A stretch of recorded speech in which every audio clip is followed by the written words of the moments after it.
to another edition of Infield Fly, talking baseball with you. And we our first full week of the baseball season in the books. And we're going to talk about it and recap it.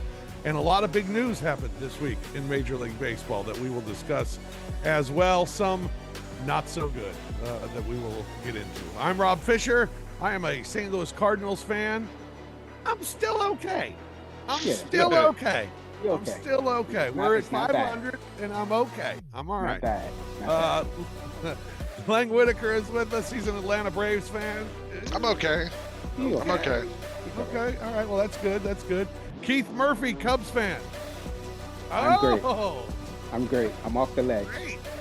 I'm off the ledge. The ledge has been secured. The ledge is Wow. All right. Well, good. So we'll talk about our teams. We'll talk about everything else that's going on in Major League Baseball. But the big news of the week, a couple of injuries that have shelved a couple of pitchers for the remainder of the season. Spencer Strider of the Braves underwent an MRI on Saturday, which revealed damage. We don't know if he's shelved yet. We don't know? No, we don't know. But go ahead. Put the good juju out there, the good juju. Damage to the UCL in his right elbow. That usually means done. Usually. But we don't know. He's going to see some specialist in Texas, and I don't know. I mean, Acuna went to see a specialist when his knee was messed up, and he didn't miss any time. So, I mean, there's the hope is that like it's just a sprain. He's out 4 to 6 weeks, something like that. But usually it means he's out for the season. I think like we're used to just assuming the worst with pitcher injuries, right? So is that what you're expecting? Yeah. Although, like I mean, he had the surgery on that elbow before, and he pitched he pitched several innings. He was not good in that game, which was like the first kind of thing you're like, oh, that's kind of weird. So maybe I don't know. I don't know what to expect.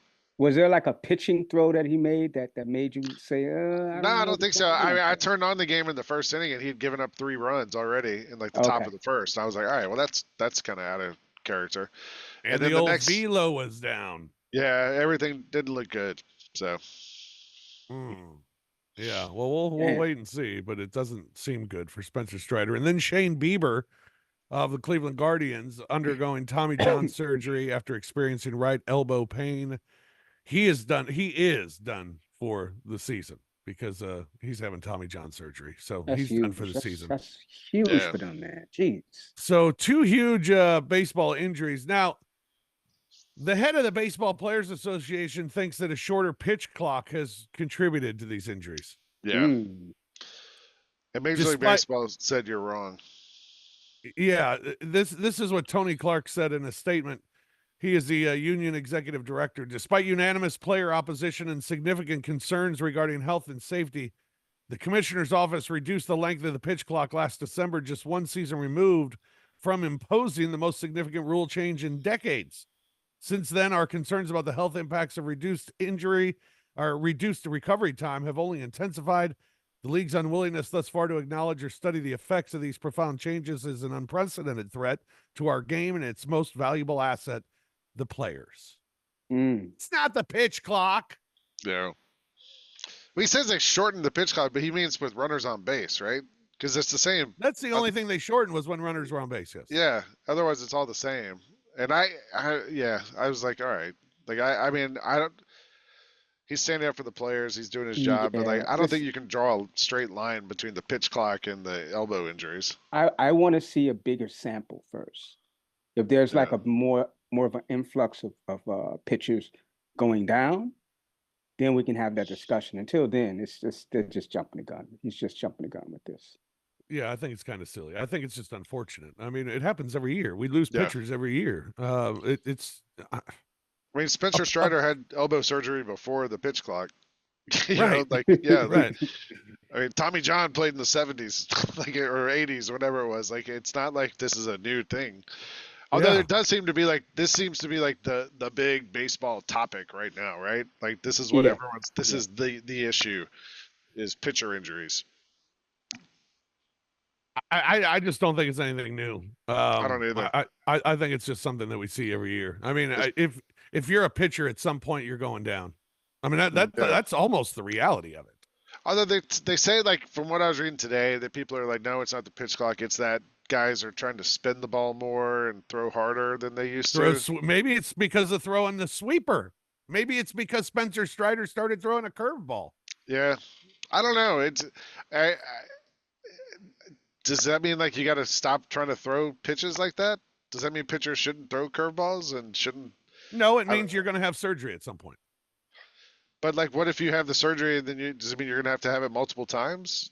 Like Strider's having it a second time? If you have it a second time, you might as well start looking at the clock for the end of your career. So I don't know. I mean, because now, like nowadays, if you have it one time, it seems like you're pretty good. Yeah. Like, it seems like everybody's had it. Right. I don't know. Does that mean the guys need to pitch like Greg Maddux, just throw in the 90s, low 90s, and try to just, have more control? Yeah. Pinpoint placement instead of spinning. Yeah, instead of throwing past people. I mean, it's an unnatural throw. Whenever they show that curve pitch that everybody's throwing now, you can see the torque in their arm, and it just looks like it's almost like the arm is like twisting. It's just crazy. Yeah, I'm gonna say it's because of the sweeper, the new pitch that we've developed over the last couple of years. The sweeper is killing arms. That's what I'm saying, Tony Clark. How do you think Tommy John feels about all this? I was thinking about that.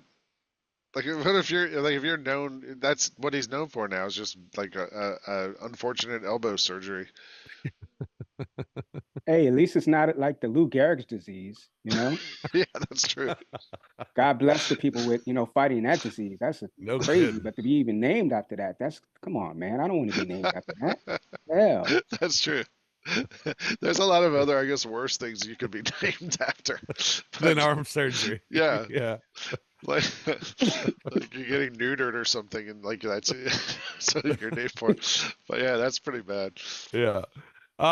We had a no-hitter in Houston this week. Ronel Blanco no-hit the Toronto Blue Jays in his 8th career start. Had a baby in the morning. Insane. And then in the I evening, think his wife had a baby. No, they had a baby. All right. They had a baby. I'm just saying he wasn't really doing the work. Let's be honest. And then in the evening, he throws a no-hitter in his 8th career start, and then he followed it up last night by throwing 7 innings of no-hit ball. So it was 16 straight innings of no-hit ball. He finally gave up a hit, and they took him out of the game against the Rangers. But a great performance for him, Ronel Blanco. Did you hear of him before his game last week? I've never heard of him. I heard of Benny Blanco, though. Benny Blanco from the Bronx. I'd never heard of him either, but I have a friend who's a Blue Jays fan who works there, and he was so mad. He was just so angry about it. Like, not only do you lose to this guy, but you get no hit, And this Blue Jays team is sort of this team that we were kind of putting a lot of expectations on heading into the season. To get no hit the first week of the season by a guy no one's heard of doesn't seem to bode well for your season. Yeah, no, not a good start to the season for them. A couple of things that we learned this week. One, the most strikeouts with no walks or runs allowed in their MLB debut since 1901, Shota Imanaga. 9. How about that? Of the Chicago Cubs. He's the real deal. That tied Nick Kingham, who had 9 back in 2018. Never heard of him either. I mean, the game last night, man, he just was... This yesterday was just... Is he special? He looks special, Fish. He looks special. Not only does he look special, he doesn't waste any time on it. Like, he's not trying to fool you. He's going after you. $53 million we're paying him. Like, usually you have to pay those guys coming from Japan. Like, first you got to pay them just to talk to them. Yeah. Then you got to sign them, and it's usually like, $120, $150 million. We got that dude at a bargain. So I'm so happy with the moves of that. That's going to probably be one of the best moves of the season, low key moves of the season while you're talking. He's that's what they're expecting, and you're looking at someone to replace Marcus. You're looking at someone to replace Marcus Stroman, and this could be it. Yeah, but they weren't expecting this level. They were expecting a good, steady pitcher, but not somebody that's mowing down Dodgers. Yeah, and they need it because of the injury to Justin Steele too. In the worst way. Yeah. just the worst way. And he, I just want to see what we do with the How, kid that we called up, with the rookie that we called up, and he played well too. I like our pitching right now. We'll get into that when we talk about the Cubs, but yeah, go ahead. how much of that is you think is just like it's his first time through MLB and people don't really know him and don't It could know be his the case. pitches, you know? Yeah, it could be the case, but the way that he pitches is what really caught me off guard, because like I said, he's not just out there just trying to, fool you with it. He's coming after you. And also he doesn't walk a lot, which is really a strong point for any pitcher. So Yeah. the fact that he's not walking a lot of players, that means people are not getting on base. That means that he can just make innings shorter. And I just was very surprised at that. Yeah. In our former Cardinal news of the week, former Cardinal Tyler O'Neill has 5 home runs for the Boston Red Sox. Huh. The St. Louis Cardinals have 5 home runs as a team. Cool. What you think about that, Ish? Well, I think they screwed Tyler O'Neill last year. I mean, they made him a scapegoat early in the season. Last year was just such a disaster for the Cardinals, and it started early in the year when Tyler O'Neill was made a scapegoat for not hustling, even though it was very questionable what they were talking about because he was sent home on a play. He had no business being sent home, and he got thrown out at the plate, and Ollie Marmol said he wasn't hustling, so then they benched him, and then he was in and out of the lineup, whether it was injury or whether it was the stupid lineups that the Cardinals were throwing out there day in and day out. So it was a jumbled mess. And it ended poorly with Tyler O'Neill. And now he goes to Boston. He's raking home runs. It doesn't surprise me. He's very capable. Now he's also very capable of getting injured. So,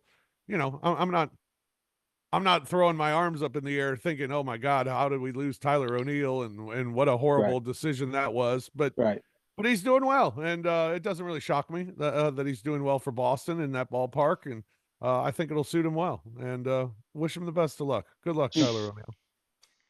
Sounds like you broke up with him. Kind of. Yeah. All right. And then the other big news of the week, this one's great. Big Bob's Cards tweeted out. Big Bob's Cards tweeted this out this week. A MLB conspiracy theory for you involving the Oakland Athletics. I got to get ready for this. Oh, yeah. This is a good one. Last Dive Bar. All right. Stick with me here. There's a lot of moving parts here. Yep. Last Dive Bar is an online store that describes itself as a premier online store for unique and stylish apparel that celebrates the Oakland Coliseum. You can go to the website and you'll see the apparel seems to have a central theme. Their homepage features shirts and hoodies that read boycott and sell the team. There's also a shirt depicting A's owner John Fisher playing with a puppet that resembles A's president David Cavil. Now, Last Dive Bar hosts a yearly fans fest that is openly anti-ownership. Now, the fun part. Their Twitter account tweeted picture of 4 A's players wearing their wristbands. They sell these wristbands about boycotting the A's. 4 A's players wear these wristbands. Esteury Ruiz, the talented rookie who stole a ton of bases last year, was off to a great start this year offensively. He was demoted to AAA out of nowhere and stunned anyone who follows baseball. Brent Rooker, Memphian, was benched, one of their better players. He was benched by the team. Christian Pache, former Brave, he was traded. They traded him. And then James Caprillion, he was released. So the 4 players who are wearing these wristbands were either demoted, benched, traded, or released. And so there's a conspiracy theory that that's why they were traded, released, demoted, because they're wearing these wristbands. That's not a conspiracy theory. That seems to be like right in front of your face. Or it's just that, I mean, there's a reason the A's suck. It's because they don't keep good players on the team. Like maybe that's it too. I don't know. But it is weird they wore those bracelets. They wore those bracelets like in the game. Right. They were wearing them like on the field. See, I was under the impression that they wore these bracelets at the dive bar. Whatever the place. No, whatever the place. They have like there's a picture of Ruiz like up to bat wearing the bracelet. Yeah. Okay. Yeah, the owner, the owners don't like that. Yeah, 45,086 attended their 7-game homestand. That's a little more than 6,000 a game, which is pretty good considering I think they had like 20,000 in their opener. Mhm. So, the A's will have a new home at Sutter Health Park in West Sacramento for the 2025 through 27 campaigns before they move to Las Vegas. They'll go and play in a nice little minor league ballpark in Sacramento and play their home games for the next 3 years. I don't think anybody's going to those games, Fish. Oh, I think everybody will Oh, go I to those think they will. games. Yeah, Do for you think sure. they will? Heck yeah. Wow. Sacramento gets Major League Baseball. I mean, you're not going to watch the A's. You're going to But see Aaron Judge, or when you go to a 6,000 seat stadium to see Shohei Ohtani, I mean that's pretty cool. So I think they'll pack it. It'll be like a spring training site. Yeah. You know, Okay, I didn't know it's just 6,000 seats. Okay, No, now I think it's bigger. Okay. I think it's like 12. I think it is. I mean, Yeah. you know, 14. 612 is the same thing to me. If Yeah. it's that low of a number, then yeah, it's going to be packed. I think Yeah, it's like I a think it'll be great. 14,000 seat. I would go if I lived in Sacramento and I wanted to. Like, no one. I don't know how many people in Sacramento are fans of the A's. It seems like it's probably. It's more of a Giants town. Is it? I don't know. Yeah. But Yeah. The Giants AAA team plays at this park. Oh, okay. Yeah, and Sacramento's more of a Giants. What happens to the Giants AAA team? I don't know. Where do they play? They should move to Oakland. They should play it.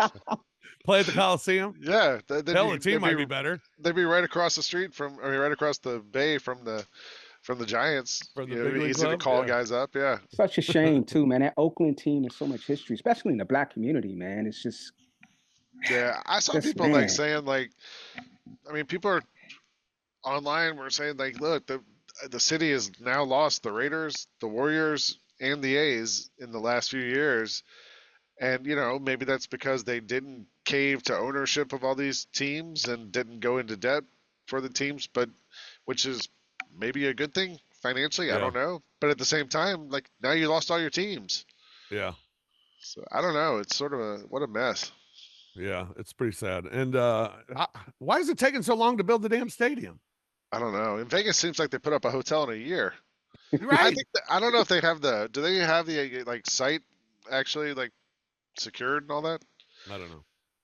I think it's somewhere right on the strip from what have read. So I don't know. Yeah. But 3 years in Sacramento before they move to Las Vegas. All right, let's check out some teams, our teams. We'll check out our teams before we check out the rest of Major League Baseball. The Atlanta Braves split 2 at the White Sox. Charlie Morton, 5 2/3 scoreless innings. Marcelo Zuna hit his second and his third home runs of the season. And then they sweep 3 against the Arizona Diamondbacks, coming back from 5-2 in the 8th inning to win 1, coming back from 8-2 in the 5th inning to win another. Chris Sale was good, 5 1/3, 2 earned runs. Matt Olson hit a couple of home runs. Ozuna hit his 4th. And I guess the one concern I would have, Lang, is Max Fried has had 2 outings where he's just been shelled. Yeah, he hasn't looked good. I mean, that's the concern is him and Strider. Yeah. Your 2 starters, your 2 frontline guys. Right now, Chris Sale's your best starter, and how long is that going to last? Right. So the bullpen has been lights out. They have the best bullpen in the National League. All these games, it feels like if you can just get to the 5th inning and keep the game close, you're going to win because the bullpen's going to shut everyone down for 4 or 5 innings, which they've done. I think they have a 1 ERA. And one of Chris Sale actually after the game yesterday was that's what happens when you have 9 closers in your bullpen. So the bullpen is awesome. The offense is awesome. Jared Kelenich's been great. Yeah. They've looked great on offense. It's just your 2 best pitchers are now shaky. I mean, I suppose with Fried, hopefully it's not a health thing, right? Hopefully it's just location, or maybe he's tipping his pitches again. He had an issue with that a couple of years ago. Yeah. But if they can get Fried straightened out, and I think we can get through the next few months, with this offense. Someone on Twitter said it was at the Braves games, they do that race with that guy, the Freeze, right? And they give people a head start, and then the Freeze catches them and passes them. They were the Braves play baseball the Braves play like the Freeze. They give everyone a lead, then come back and pass them and blow them away at the end. So yeah, they sure did that in the Arizona series for sure. The Cubs at 6-3, Murph. Cubs at 6-3. They sweep 3 against Colorado. Right? Not only is it Amanaga? I mean, is that how we say his name? Yes, it's Imanaga. Imanaga? Yes. 6 scoreless, 9 strikeouts. Javier Assad, 6 scoreless. We saw him a couple of times last year be good, and he has a really good start. I like what I saw from Imanaga, like I said, and the 10 scoreless innings is really what stood out for me over his last pitching performances. The defense that we've been getting from our infielders like Dansby, Swanson, former Brave, Nico Horner, man, it really showed off that Gold Glove, like some really really big plays last Sunday. Michael Bush, that's a crazy story to me. Like the fact that the Dodgers just raised this kid basically, and he just did damage for him. I call it the Dodgers revenge tour. He did damage to them, and just I can't really say anything negative about him right now. I think there seems to be a lot of a real calm element about this team right now. Cody Bellinger hits his first 2 home runs. Seiya Definitely. Suzuki had a week. He had 2 home runs and 10 RBIs in the week. Yeah, there's a story that they told during the broadcast of how when Suzuki was down on himself, and Swanson was like, "Yo, dude, you better than me. Like, you got to go out there and play. You're a better player than me." And then that's when he started, going on his tear. Bellinger, man, he's just become a Cubs favorite, like just overnight, man. Like this as soon as he walks up in the plate, just like, Cody. It's like, a wrestling match or something, So yeah, man, I can't say enough. That probably would be proven to be the most decisive move the Cubs made in waiting Bellinger out. To be very patient, not really jumping the gun and not really being afraid of his agent, Yeah. And then you beat the Dodgers 2 out of 3. That had to make you feel like, okay, maybe this is it made real. me and Shohei, man, the fact that we kept him relatively quiet was really important because every time he came up to the plate, even when we were up like 8-1, I was like, oh my goodness, he's about to he's about to kill my dreams up there. But they kept it, they kept it in the ballpark with him, and I feel good, man. I don't know about today's game. I don't know how we're going to do today, but I feel good about the rotation. I feel good about our defense, and I feel good about the new guys. So that's what I can say on that. Cardinals won 2 of 3 at San Diego, and then they won 2 of 3 against the Miami Marlins. And the beauty of it is the Cardinals went over 500 for the first time since they were 2-1 last year. Jeez. Yeah. Over 500. Here come the Cardinals. Kyle Gibson had 7 strong innings, although then he came back and got rocked against Miami. Marlins got their first win of the season. Gibson was rocked, gave up a couple of 3-run home runs in the first inning. Michaelis outdueled Yu Darvish. That was good. Wilson Contreras hit his first couple of home runs. Steven Matz went 5 scoreless innings. That was good. And Nolan Gorman hit his first 2 home runs, both coming in a 10-3 loss to the Marlins. Now, to me, the Cardinals, they're 5-5. Mm-hmm. They're doing okay. Yeah, they are. Here's where I'm concerned. Nolan Arenado is not hitting the ball hard. He's just kind of putting it in play. Paul Goldschmidt's just kind of putting the ball in play. You want to see him go out, basically. You want to see those balls go out of the park. Yeah. Those guys got to be your big boppers. And you want to see him hit doubles, And you hit doubles, you hit the ball hard, you'll get your fair share of balls that go out of the park. Mm-hmm. And then Nolan Gorman, to me, the Cardinals, they need Nolan Gorman and they need Jordan Walker to be better than good. And they haven't been to start the season. They're both hitting under 200. Neither one of them had a home run until Gorman hit 2 yesterday in the 10-3 loss. But they need to be better than good. They need to make a big step for this Cardinals team, for their lineup to be solid throughout. And I know that's a lot to ask on guys who are in their second year, but they're right there in the heart of the order. They're hitting third and fourth in the Cardinals order right now. So they are fourth and fifth, I guess, in the Cardinals order. So they need to be good for the Cardinals to be good. Now the pitching's actually been okay to start the season. And they get Sonny Gray back. He makes his debut Tuesday at home against the Phillies. So Yeah, that's what I was about to ask about Gray when he was coming back. yeah, he'll be back Tuesday, tomorrow, against Philadelphia. So we'll see how he is. He was great last year. And what's his injury? it was hamstring, right? It's not an elbow, right? It's not an elbow. It has nothing to do with his arm. No. I think it was hamstring. Yeah. I want to say hamstring. But yeah, he'll be back. So that's good news. He was only on the 10-day IL, so he injured it in a spring training game, and he'll be back tomorrow. So wonder why they call it a hamstring. Oh. What's a hamstring? It's a good question. When you buy that ham, ham with it's got strings in it, yeah. Well, you buy that ham, it's got that string wrapped around it. Yeah. Yeah, maybe that's what it is. And it pops. That string pops. And hamstring. Between is that worse than being named for the Tommy John? Like I don't know. This week I went to the Milwaukee Brewers home opener this week. Oh yeah, which was great. I got this hat. Yeah, I was in Milwaukee. Went to the home opener. Thank God they have a dome because the weather was absolutely miserable. So getting into the stadium sucked. Getting out of the stadium sucked.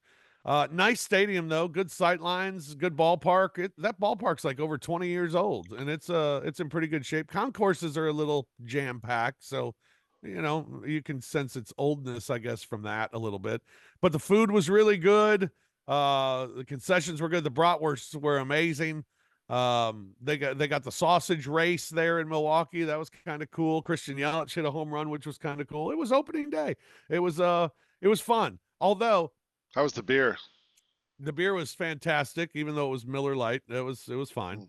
I'm more of a St. Louis Bud Light guy. Budweiser guy, yeah. Yeah, but I'll drink the Miller Lite at Coors Field. Or not at Coors Field, at Miller Park.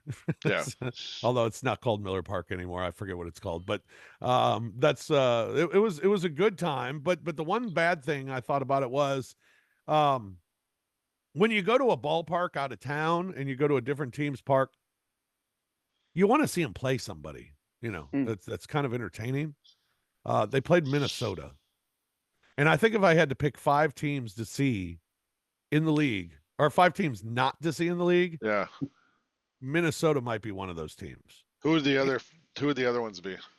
In fact, thinking about it, it might be the entire American League Central Division. Cleveland, yeah. Minnesota, Kansas City, White Sox, Detroit. White Sox. I actually wouldn't mind Detroit or Kansas City because they're actually young and maybe a little bit better this year. But then I was thinking too, top 5 opponents I would like to see when I go to another park. And please chime in with the opponents you'd like to see in another park. I got the Cardinals at the top, of course. That's who I'd like to see. I wouldn't. They would not be on my list. They'd be on my list of the 5 teams I don't want to see. Wow. Well, screw you, because I got the Braves number 2. I would also have the other team I was thinking I would not want to go see is the Oakland A's. Oh God! They're the default team. That goes without saying. Yeah. Dodgers would be 3 on my list. Yankees would be 4, and I think I'd put the Cubbies up there at number 5 as well. Thank you. So I got both of your teams in my top 5. All 3 of our teams in my top 5. You're just trying to play favorites. I would probably leave. I wouldn't have the Cubs on my list. I would probably. I mean, the Cubs would be on my list of like teams I would want to go see play at home, just because of Wrigley. Sure.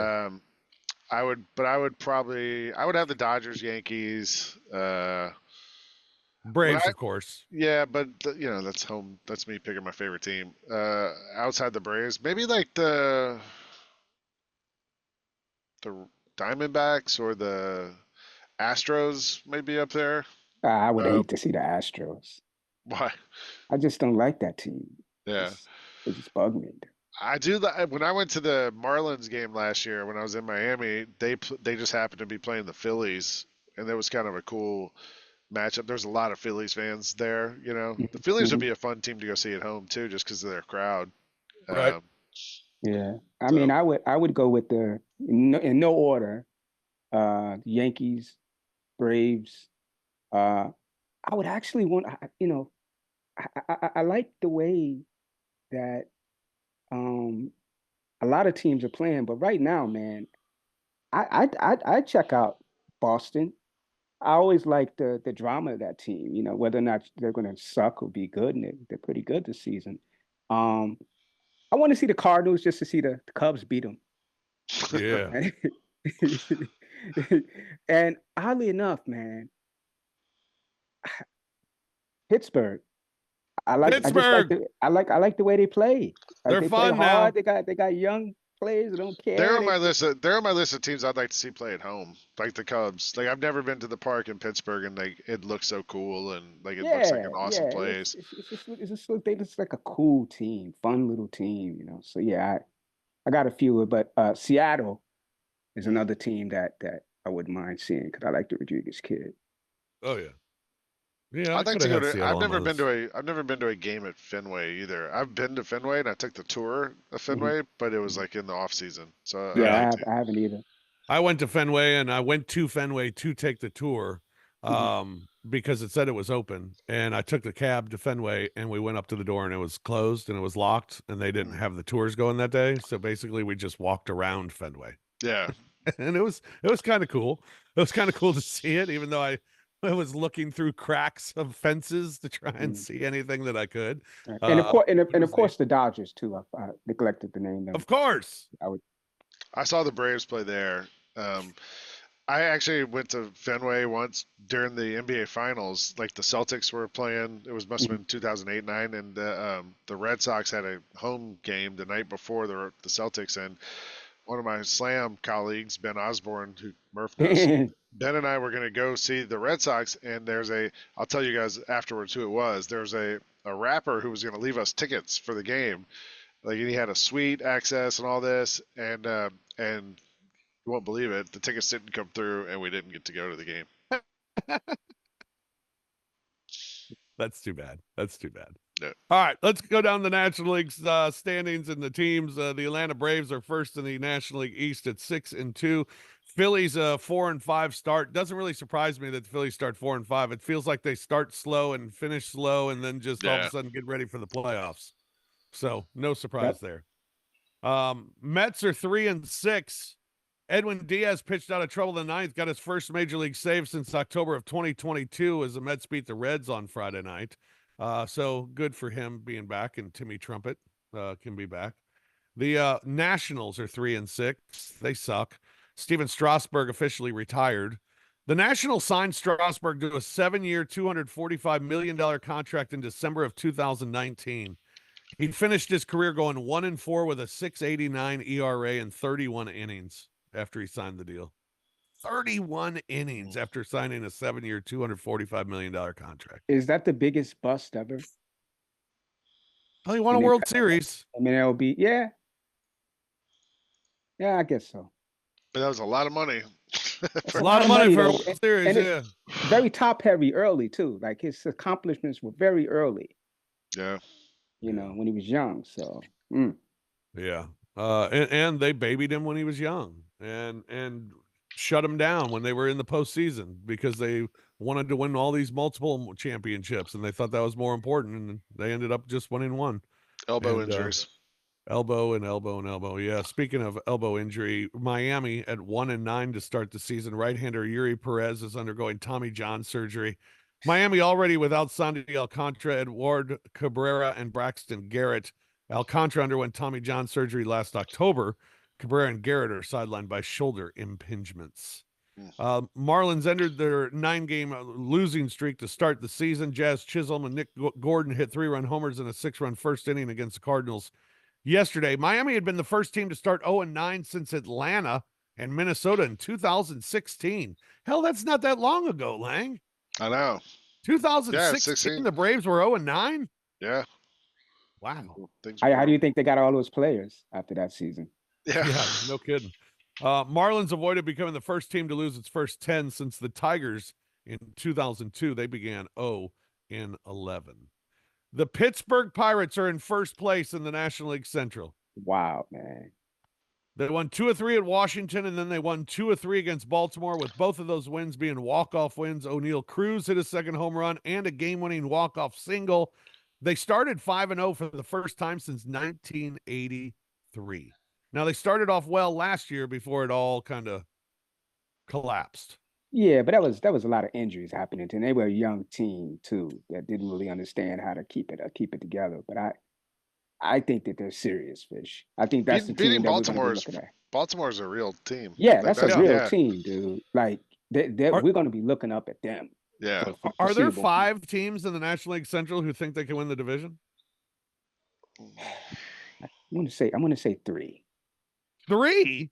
I'm going to say 3. Which 2 aren't? The Cardinals. I'm not a believer. But they think they can win the division. I don't know if they do. But I don't even know if they do, Fish. I don't think they do. Y'all gotta. Who is they? The players? I think the management? team thinks that. No, the team. Management The thinks that, and the team thinks that they're. I bet you a playoff if we team. got Ali Marmol on here and we gave him some true serum, he would say, "There's no way we're winning the NL Central." Lang last year, Ollie Marmol thought they were going to have a parade down Clark Street. Well, everybody says a bunch of crap, and they suck. That's not true. You know, he said that at a bar in Los Angeles. And they should have taken him. The white coach should have taken. That's when you know. There's been a lot of things said at bars in Los Angeles that people knew they weren't being serious when they said it. I don't know, man. I think some of them by me. I think Pittsburgh for sure feels like it. I think after this outing this weekend, the Cubs sure feel like it. The Reds, they go back and forth, but I think with they got a young team that they feel like they can go at anybody. Milwaukee. Yeah. So let's say 4. So the Cardinals are the only one out? I don't know, Fish. I don't know about your lineup yet, dude. Got to tune the lineup up, and plus, I don't think the Cardinals will win the division, but I think Cardinals fans believe they can. I think. Yeah, but that's Cardinals fans again. Yeah. This is not anything based in reality here. We're talking about somebody in a bar and then fans of a team. We get the manager of the team in a bar. Whatever. Bring out the white coats. Nominally the manager of the team. Milwaukee, they split 2 with Minnesota and then won 2 of 3 against Seattle. Christian Yelich up to 3 home runs. Jackson Chorio has a couple of home runs. Their stud rookie. And in bad news, Brewers reliever Trevor McGill has gone on the 7-day concussion list. Jeez. He passed out in a phone store while recovering from food poisoning. Jeez, man. Yeah, that's a whole bunch of stuff loaded there. Man had food poisoning. And he went to a phone store. Why are you going to the phone store? Yeah, don't go get somebody to go for you.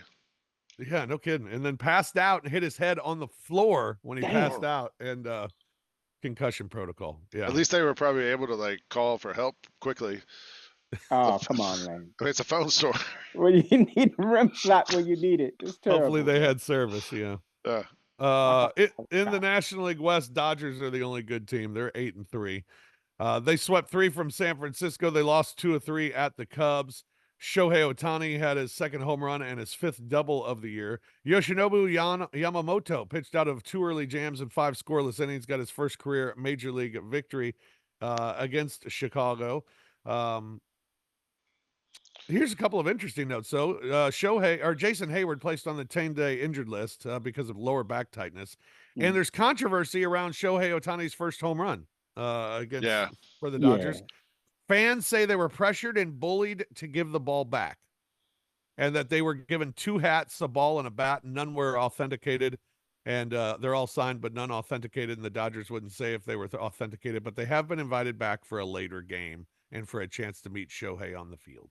They should be invited back for multiple games and private outing with Shohei, like a autograph, whatever. Trip to the casino, to the sports bar. Squatty go to place the bets for him. Go see the horses. No, seriously, man. That's Dodgers are usually a classy organization. I don't know about that, man. That's so whack. It sounded crazy, like the phone Yeah. calls that went between the fans and the Dodgers. Because Also, the ball is worth so much, It was Fish. like It the was worth. mob. It was a Worth woman about this woman $100,000. caught the ball and they took her and her boyfriend or husband or something to the back to like Yes. negotiate it, but then they separated the two of them and they apparently wouldn't let the guy talk to the woman as the negotiations were going on, and it all seemed very strange. And why is the ball worth so much? Yeah. It's Because just it's his his first first- home run as a Dodger. Yes, Yeah. that is. That's But why. whatever. So, yeah, I thought that was a weird story. The only other note out of the National League West, Blake Snell making his debut tonight for the Giants. And it's great to make your debut against the Washington Nationals. So Blake Snell making his debut against the Nationals. San Diego off to just a blah 5-7. Arizona, they were in the World Series last year. They're off to a 4-6 start. In Colorado, they're terrible. They're going to heat up though, Fish. I think they're going to heat up. Arizona. Yeah. They should. They're pretty got the good. pitching. I mean, they had to play the Braves, so it's tough, you know. And the in Braves came Atlanta. from behind twice to beat them. Yeah. So that's a tough lineup to do stuff against. Yeah. American League East. New York Yankees are at the top at 8-2. Started 5-0 for the first time since 1992. Started 6-1 on the road. Won 2 of 3 against Arizona. Won 2 of 3 against Toronto as well. Giancarlo Stanton's got 3 bombs. Aaron Judge hit his first 2. Jonathan Loaizaga, pitcher, a torn UCL in his elbow. Needs season-ending surgery. Rough. Terrible. And then we have the question of Juan Soto's contract. $440 million question. Juan Soto left D.C. where he knew everyone, where he knew that he was beloved, and there was a $440 million offer on the table for Soto in Washington. He did not take it. A Nationals executive said he could have had a key to the White House without telling the president he was even coming over. That's what he meant to the people in D.C. Now he's months away from free agent payday and could reset the market, but getting to this point was hardly simple. He's moved on from where his tumultuous time in San Diego, where he endured a lengthy slump, struggled to connect with teammates and coaches, and knew the Padres were never going to give him the contract that he wanted. Seems happy in New York, playing in a stadium that's built for him, for the richest franchise in baseball. However, his agent is Scott Boras, and they're after records. The number many in the industry expect is it will start at $500 million for Juan Soto. Yeah, good luck. Yeah, he ain't getting that. No. I don't think he'll get it either. He's not getting it, Fish. He's not getting it at all. Like, I don't even. I think the bigger problem is that he doesn't get it. Not the contract. Right. Just it. Just it. Right. Like he could have, if money is all he wants, he could have had it in DC. Yep. And now, like not only did look at the 2 teams he's left behind. They're both like the Nationals are in ruins. The Padres are kind of like, yeah, well. And now he's at the Yankees. Like he's left this like trail of desolation in his wake, and he's probably nobody's getting paid like that anymore except for I guess Shohei and Yamamoto. But I don't think he's gonna get that much money. There was a reason why Shohei got paid that money like that. It wasn't just because of his hitting. Like the man was he was a pitcher and a hitter. Like, come on, man. And he was like a star. He's like a star. Yes. Like Soto could like walk in, like you said, he could have a key to the White House, but like I don't think anybody would know who he is. Like maybe they do in DC, but I don't know. But I'm with you. He's off to a decent start. 333 average, has a homer, has a double, has 7 RBIs, has 8 walks. And the defense too. And the defense. He threw somebody out at home. Yeah. Like he's been excellent for them. But excellence is not enough, man. You got to be a reason why people come to the ballpark. Soto's not the reason why people are coming to Yankee Stadium. Yankee Stadium's already built for that. They're already built for the fandom. People will go there for bad teams. So he's not the reason why people are showing up like Shohei. Right. No. I'm with you. And I watched the Yankees the other day, and I still can't stand watching him hit because the guy, he tries to work the count to 3-2 every single at bat. And I saw 3 at bats, and he got the 3-2 on all 3 of them. One of them he walked, one of them he struck out looking because he was looking for the walk, and the other one he flied out. And it's like, why? drive the ball, hit the ball. If it's and he's taking balls that are just on the corner. I mean, yeah, you're great for your eye. Your eye's amazing to draw walks, but you're not going to be paid $500 million to be drawing walks. You're going to be paid $500 million to hit the ball out of the ballpark. And it's not like he's being pitched like Barry Bonds, where they're not giving him anything to hit or pitching around him. That's not the case. They're throwing it on the paint and he's taking them. So I don't know. I'm just, I don't think he's the superstar that he thinks he is. Give me a number. Give me a number, Fish. Give me a number. What you think it's going to end up?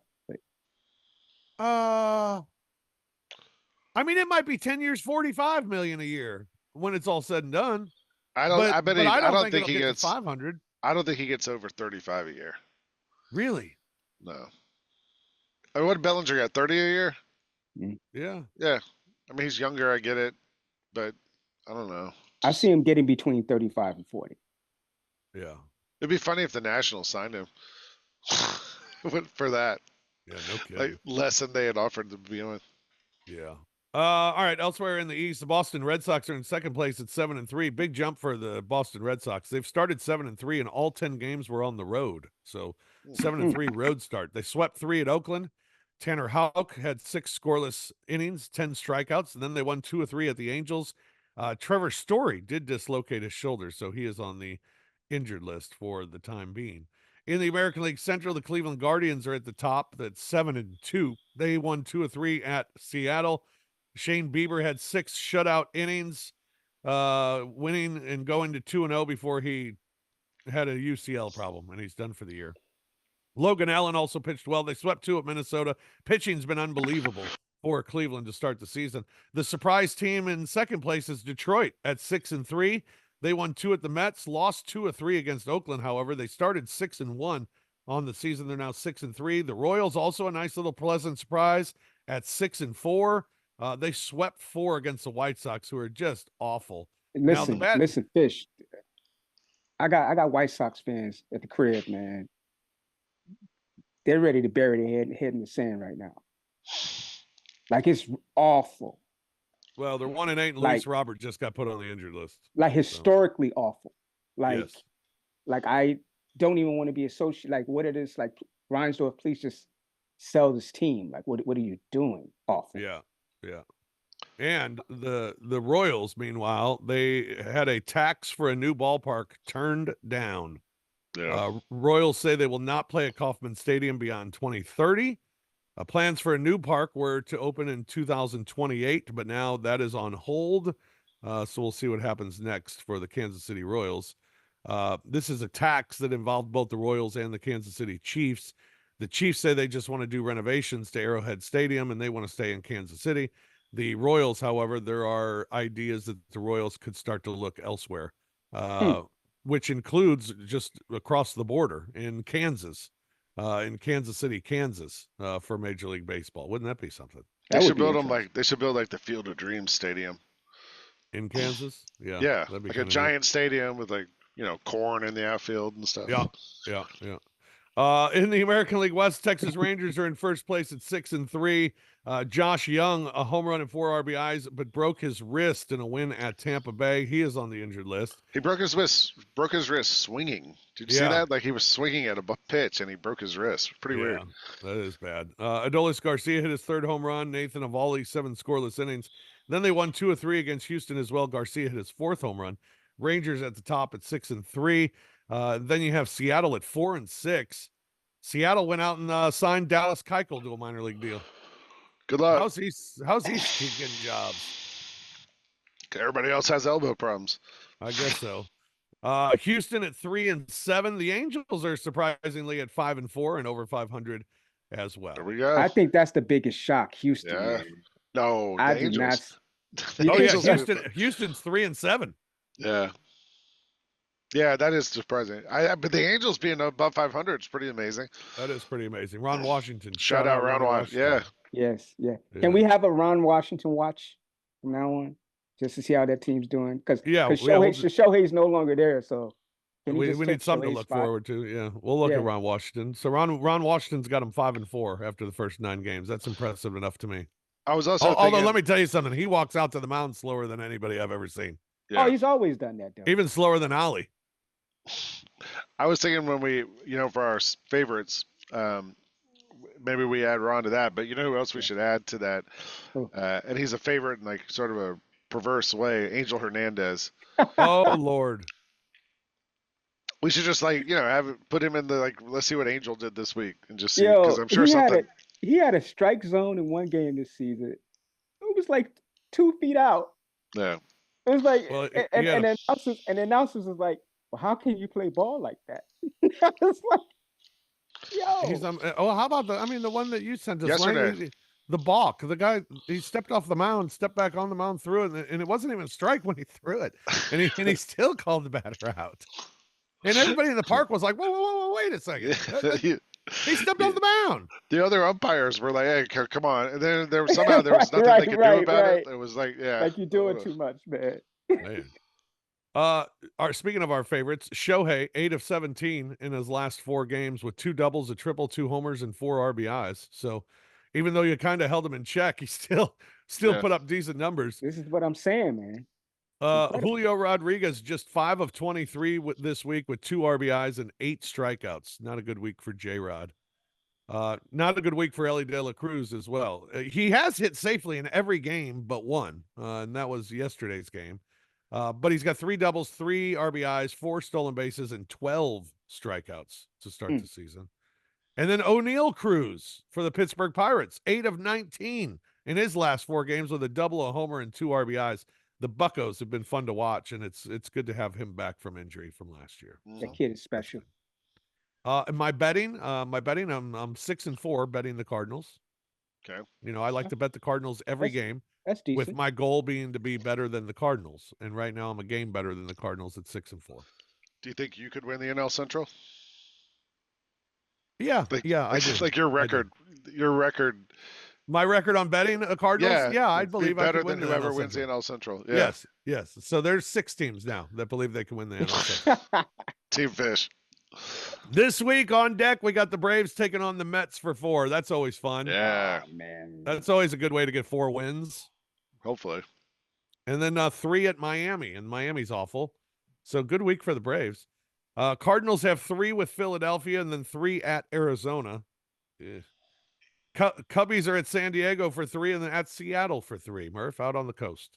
I like that. I like that run. I think we'll do well against Seattle. Might be a little toss-up in the games this week. Yeah. Detroit's at Pittsburgh. That's a fun little matchup for 2 little scrappy teams. I wonder if they're going to have that on TV, national TV. I would like to see a matchup between those 2 national TV. I don't know. 2-game series. Maybe MLB Network will catch one of them. That feels like an MLB Network game. It sure does. Milwaukee's at Cincinnati for 4 this week. 2 teams in the National League Central. I think they can win it. Baltimore's at Boston for 3 games this week. That'll be interesting. A very good Orioles team. Boston finally being at home for the first time this season. And then this weekend, you got Pittsburgh at Philadelphia for 4. Milwaukee at Baltimore for 4, or for 3. The Yankees are at Cleveland, 2 first-place teams. That's for 3. Yeah. Except it's Cleveland. Yeah. Cleveland. Texas at Houston. Those 2 teams will play again this weekend after playing this past weekend. And then San Diego will visit the Dodgers for 3 this weekend as well. So there's your rundown for what's coming up this week in Major League Baseball and your recap of what's happened in the last week in Major League Baseball. That's everything I got for you this week in Major League Baseball. You feel good about your matchups, Fish? No. I don't feel good about the Cardinals playing the Phillies. Cardinals always seem to struggle against Phillies, and then going to Arizona is very difficult because, as you said, Arizona's they're gonna turn it around. The Phillies are good too, and the Phillies are good. Yeah, so it's a rough week, tough week. My week's probably the toughest of all of us 3 as far as who we're playing. Yeah, to have Philadelphia at home and then go 3 at Arizona. Although Murph going on the West Coast is always tough. 3 at San Diego, 3 at Seattle. So it's always tough. San Diego can go either way. Yep. That's why I said I don't really trust that series. You never know. Yeah. All right. Well, that's going to do it for us here on Infield Fly this week. It was a busy week in baseball, and I'm sure we'll have much more again this week. Hopefully not as many elbow injuries. Yeah, That was I a, want to that was a lot of elbow injuries this week. let's cap the pitching injury, guys. 'Cause Yeah, no kidding. it's getting me a little spooked. There's too many piling up. Yeah, don't want to be next on that list for sure.